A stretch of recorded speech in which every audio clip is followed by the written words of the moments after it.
And we kick off this evening with a look at the cinema. I'm not a complicated man. I like cinema. It's beautiful, beautiful cinema. Cinema history come to life. I found my solace in the small cinema I went to every Thursday night. I'm a professor of cinema. I go to the cinema for the stories. There was no competition between the cinema and seminar. I mean, it's not within the realm of conventional cinema. And now, here's Payson Johnson with a cinema review.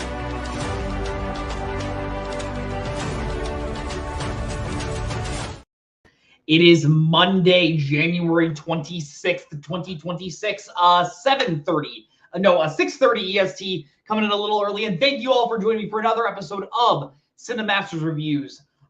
Exciting show this week, among other things. The first thing I want to say, I got a new computer. If you're wondering why I was a little late from the scheduled time, it's because I was getting everything set up, but coming in a lot smoother than I normally am from my end. I had that old PC since 2015, so it was definitely time for an upgrade. Hope you're all doing well. We are still in the doldrums of January, often regarded as the toilet bowl of the movie season.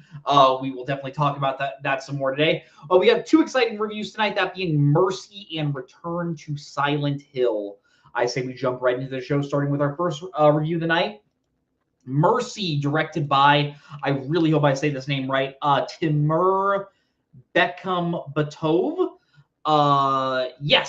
This movie is set in the near future of 2029 in Los Angeles, and crime has gone down dramatically because now the courts are decided by a new AI judging system called Mercy, where once you are arrested, you are immediately put into a high-tech futuristic AI judging situation.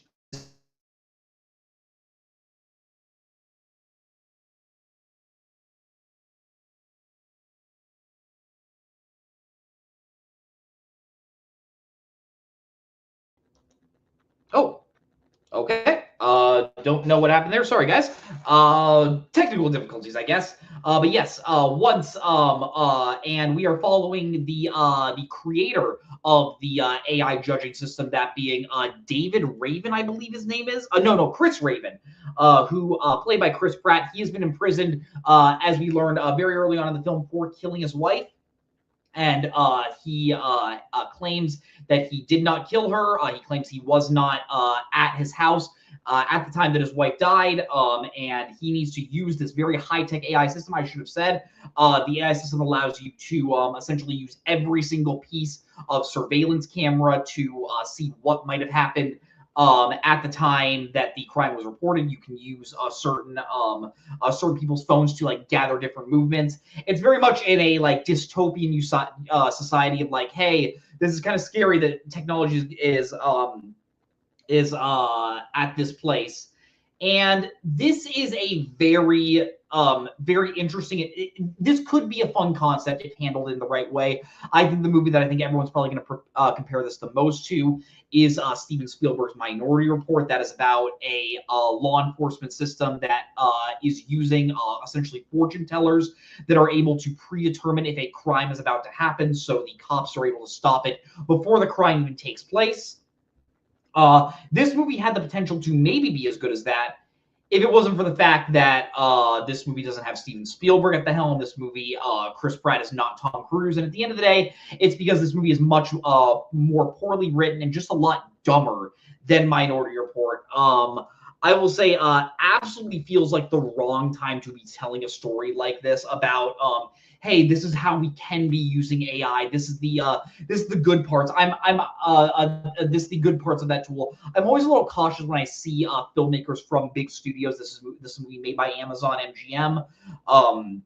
So Amazon is a company that Jeff Bezos has made a lot of comments about how he wants to use AI to advance the technology in Amazon.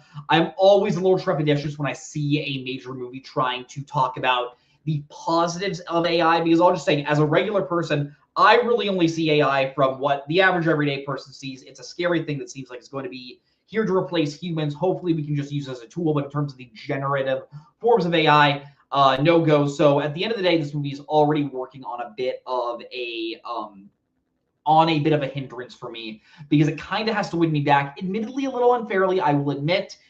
As a critic, I try to not come into movies with biases, but I do act. But at the end of the day, I am a human being, and AI is just such a tricky topic for me that I'm always willing to that a movie always just kind of has to win me over. At the same time, I've seen many movies about AI that I think have won me over. I love how Terminator handles it. I love how Her handles it. A lot of really great movies. This, unfortunately, is not one of those movies.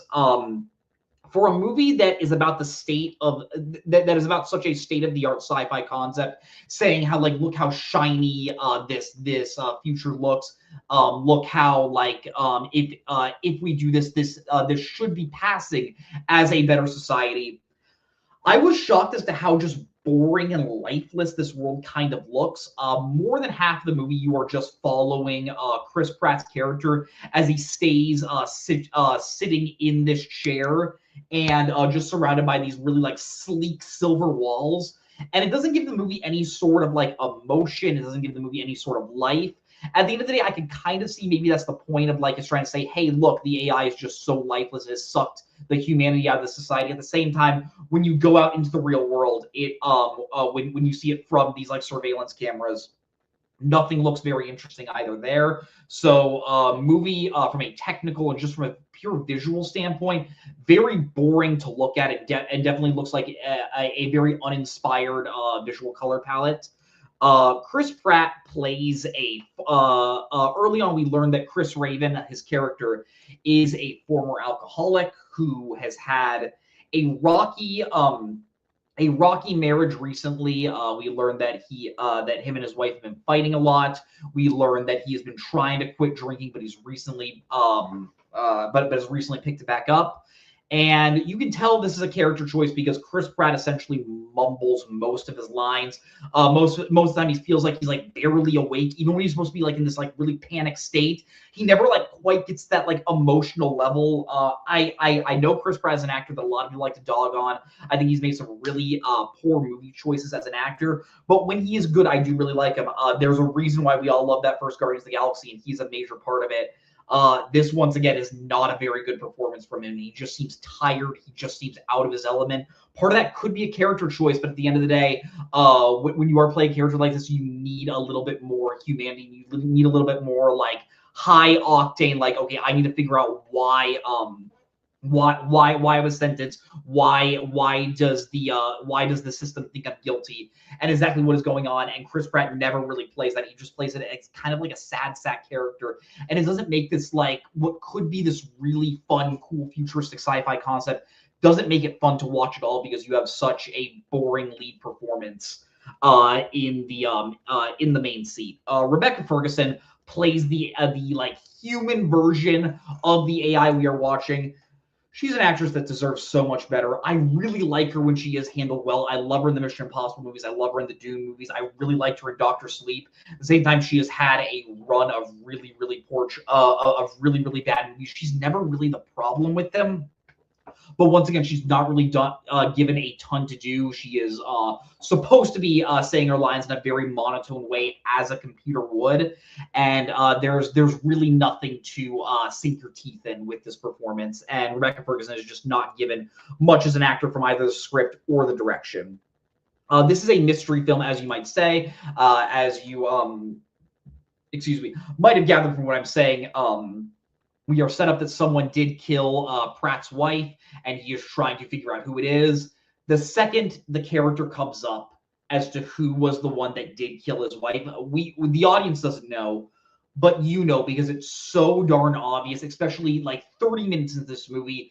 It has set up every little thing of like, okay, who else could it possibly be? Why is this one character such a prominent role in the film? This character is always acting suspicious, always needing to immediately go from their phone calls.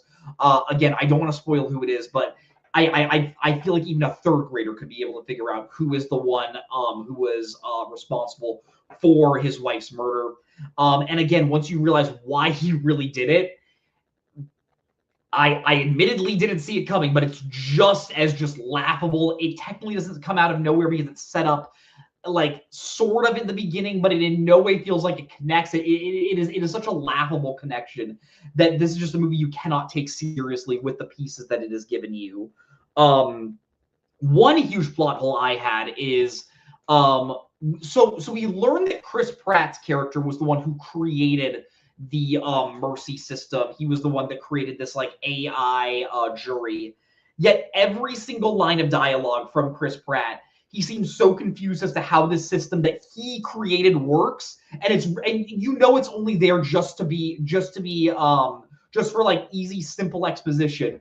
But someone should have told the screenwriter this, like, hey, this character should be an expert on this AI system, should know all the little nooks and crannies as to how it works. But every single time, Chris Ray was like, wait, why is my percentage so high for how guilty I am? Wait, what do you mean you can't pull up where that guy was last night? Wait, what do you mean you can't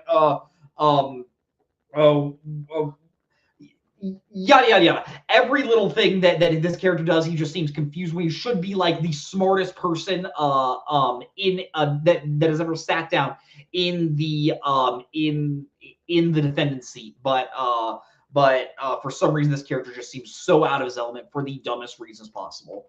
The final climax of the film, without spoiling what happens, it does end in like this big, bombastic, high-speed chase that ends with a shootout. Of course, Chris Pratt's character isn't there because he's still in the defendant chair, but we are watching it from just like street cameras and everything.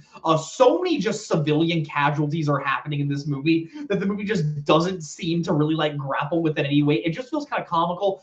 I will say the last 30 minutes, just because of how over the top it gets, was easily the part I was the most entertained by. And if it would have had that energy, I maybe could have liked it a little bit more, even though I can't really say it's great. But yeah, for the first hour, this movie is just you're just following this boring mystery with this bland main character, and you're not really given much to go off of. There is a timer in the right-hand corner of the film that the movie constantly keeps coming back to, because the movie plays out in real time, because we learn very early on that if Chris Raven doesn't prove his innocence within 90 minutes, he will be executed on the spot. So with that, the timer is constantly ticking down throughout the entire course of the film.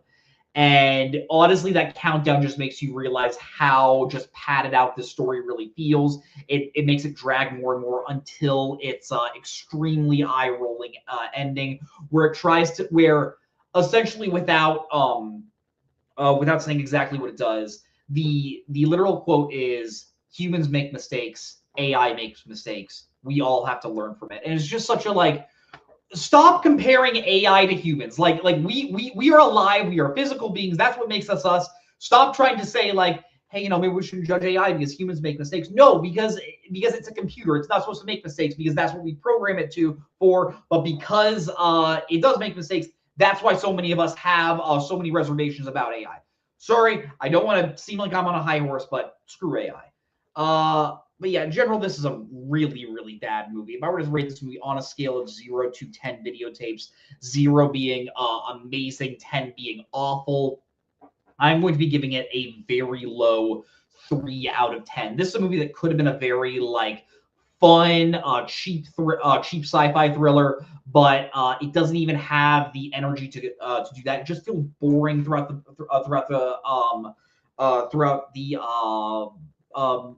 majority of the runtime, and then it just feels just kind of stupid towards the end.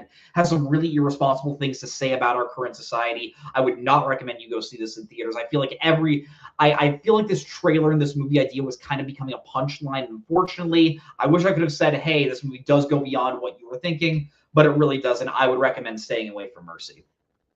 I wish I could say the other movie is going to be better, but it's not, because it's Return to Silent Hill. This directed by Christoph Gans. This is the third film in the Silent Hill horror franchise, as well as the just like those movies, it is an adaptation of the survival horror video game series published by Konami. This movie follows the character of James Sunderland. His wife has gone ill, and he is heading into this dark, mysterious town called Silent Hill in order to rescue her, because he learns that his wife has for some reason gone to this town and he's just been invited there. As he goes through the town of Silent Hill, he encounters many perilous monsters, many different trials, and everything ends up being a metaphor for his life, for his relationship with his wife. I believe it's his wife. I'm going to make sure it's not his girlfriend. I should say James is played by Jeremy Irvine from Warhorse, and okay, so it is his girlfriend, not his wife. Played by Jeremy Irvine from Warhorse and Mamma Mia, Here We Go Again, I believe. This is an adaptation, I believe, of Silent Hill 2, which I believe is the most acclaimed game in this franchise. I have not actually played any. I actually played the most recent Silent Hill games, have not gone back and played the older games. I hear they are amazing, but I wouldn't get that from this game because this movie, I'm just going to come out and say, this movie is a absolute garbage pile of just quality in general. It feels like a video game adaptation in the worst way possible. And I realize that makes me sound very smug and really conceited, but I want to be clear. I love video games. I play video games all the time. If you see back there, I have a ton of video game consoles. I actually have my PS5 right off to the frame of that. Play video games almost as much as I watch movies. I have no issues with video games. At the same time, when you're adapting a video game story, specifically one that is very much meant to be played, you can't just take like direct qualities of that video game and put it into a film, because it's going to come off as very jarring and it's going to come off as very cheap, because they are two different mediums and you have to adapt. That's why the best video game movies or TV shows are ones that adapt. You think of The Last of Us, you think of Fallout, you think of even the Sonic the Hedgehog movies. Those are ones that realize, hey, we're going to take elements of the video games, but we are going to make it our own thing. This one just thinks, okay, we're going to take like every core element of this video game and put it on screen. And with what we get is just a very confused and cheaply made movie that feels like it would have been bad in 2005, and suddenly it's coming out in 2026. Has a very thin plot of just when we get to Silent Hill, which we get James enters Silent Hill probably around like 10 to 15 minutes in this movie. And the remainder of the film is just James going from set piece to set piece, whether it's a maze that he has to run through, whether it's like faceless monsters that he has to fight, whether it's the giant guy with the pyramid heads is what he calls, is what it's called, that like chops at James with a giant machete. We are essentially just watching James like feel like a little worried. Jeremy Irvine, not really good at this movie. He plays this character in a very, very deadpan way, which we kind of get that James is a character suffering through depression, as we see through flashbacks, because the only times where James isn't in danger is when we are seeing a flashback of James's life with his girlfriend. But yeah, the movie's narrative's told like a video game, and that becomes very, very boring after a while. So it makes an hour and 45 minutes feel like 3 hours as you're watching. The visuals are dog shit. Like I cannot explain it any other way. This is a game that is adapted from a PlayStation 2 game, and the CGI of the like water and the CGI of the monsters, even the CGI of just watching like birds fly around, you can very clearly tell what is real, which is like the one real actor, which is like the one or two real actors in this movie, because James does find some humans inside of Silent Hill. Everything else looks fake, and that is just something that I cannot excuse any film.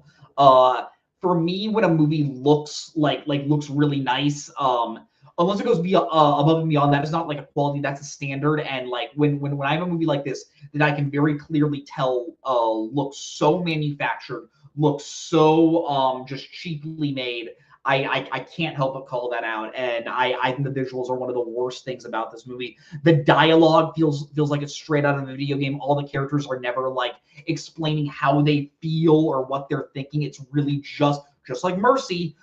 Every single character talks in exposition. No character has any like real like emotional connection with any other character they meet in the limited times. And it just makes you feel like you're at a distance from this story. That could have been this really cool psychological trip through madness, and it just ends up feeling like this like this college student's first draft, and like, ooh, I'm making a movie about depression and how it and how it affects us all. And you just can't help but feel like this is such an incompetently made movie. Like, part of me doesn't even want to get mad at this movie because of how I could very clearly tell this movie didn't have the budget to tell the story it did. But I'm here to tell you whether or not a movie is good or bad, and this movie is definitely not good. Unfortunately, it all concludes with one of the most baffling non-endings I've ever seen, where the ending of the film is literally just a retelling of the first scene, and you feel like the movie's trying to make a metaphor there of everything we've gone through, of like maybe it's like a cycle, but the movie has been so thematically thin that it just ends up feeling like the writers didn't know how to end the movie, and they just said, replay the first scene. Maybe the audiences won't notice that. Well, I did notice it. I hated it. This movie is absolutely terrible. It has been a while since I've had a week like this where 2 movies that I really, really didn't like, and this is one of those weeks. If I were to rate this movie on a scale of 0 to 10 videotapes, I'm going to give it a 2 out of 10. I think this is an absolutely abysmal movie. This is just one of those movies I have to say, stay away from. Even if you're a fan of the video games, I can't see you liking it just because it's so incompetently made. It has a few like funny moments, I guess, but it's not worth it. Definitely a movie I would recommend staying away from, even if you just love horror movies. There are going to be plenty of horror movies for you to see throughout the year. You can easily skip this one. But thank you all for watching this week. Remember to like this video and subscribe to the video store. It helps grow our channel a lot. Next week, I'm going to be reviewing Send Help, the new Sam Raimi movie, as well as Shelter, the new action film from Jason Statham. Excited to talk about both of those movies with you guys. Thank you all for tuning in. I'll be back next week. And as always, watch more movies. And the award for most vapid film review of the century goes to... Okay, movie review. Okay, I thought it was beauty. And he's now in cinema hell, where one day we'll all be reunited. This is me at the Regal Cinema crying as I did through much of the film.